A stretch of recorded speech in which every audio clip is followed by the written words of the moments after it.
Every country in the world is in debt and searching for different solutions. The United States owes more than $38 trillion. The European Union is $14 trillion in debt, Japan $9 trillion. Even oil-rich nations can't escape debt. But here's the strange part. If everyone is in debt, then who is the world actually indebted to? The answer to this question helps us understand how the modern world really works. Because debt doesn't just mean being in the negative. It is the hidden skeleton and survival mechanism of today's economies, governments, corporations, and even our personal lives. Think about it. Wars, crises, economic booms, collapses, all of them rise on top of an invisible structure of debt. Today, global debt exceeds $315 trillion, nearly 3 times the size of the world economy. So how did we get here? The story goes back centuries. In 1694, while England was at war with France and running out of gold, it borrowed money from merchants.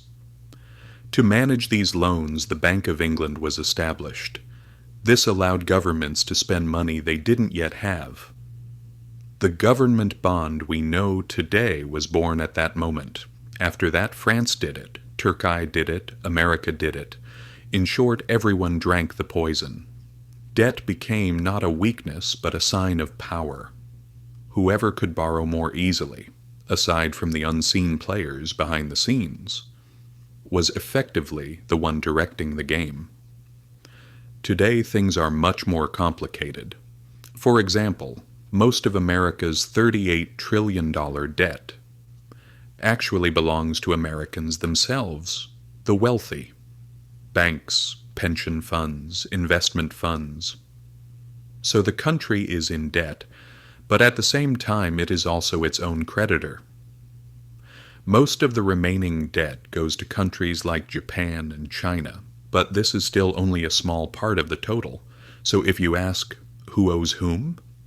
The answer is a bit strange and thought-provoking. Everyone owes everyone. Imagine the world as a giant wheel of you lend me money, I lend him money, he lends someone else money. As long as no one stands up from the table, the flow continues. And the thing that keeps this game alive, as you might guess, is mutual dependency. Central banks print money, buy bonds. Banks use these bonds. Investors trade them. Every single dollar is a reflection of some debt somewhere, and a means of earning money.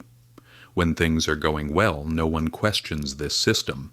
But when trust collapses, we've seen what happens in Greece, Argentina, and Sri Lanka. Suddenly everyone starts asking, who was the creditor? Who was the debtor? And the people rise up. Here's the interesting part. Governments do not borrow in order to pay off debt. Because if the debt were truly paid off, the system would collapse. Banks would lose their safest assets. Money supply would shrink. The economy would freeze. This is why debt must not disappear. It must only grow in a controlled way. In short, the real hidden goal of the system is not to eliminate debt. It is to keep it sustainable and trustworthy.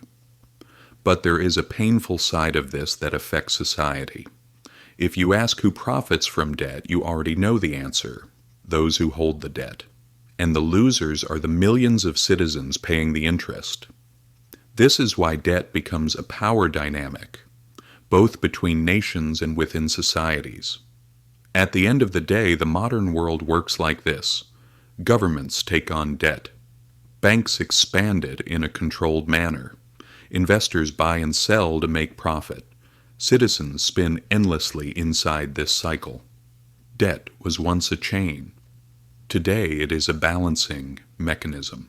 But if that balance breaks, the entire show collapses. And if you ask us, debt reminds us of the words of the great leader Mustafa Kemal Ataturk. Those nations who make it a habit to seek to live comfortably without working, learning, and getting tired are doomed to lose first their honor, then their freedom, and finally their future. Respectfully,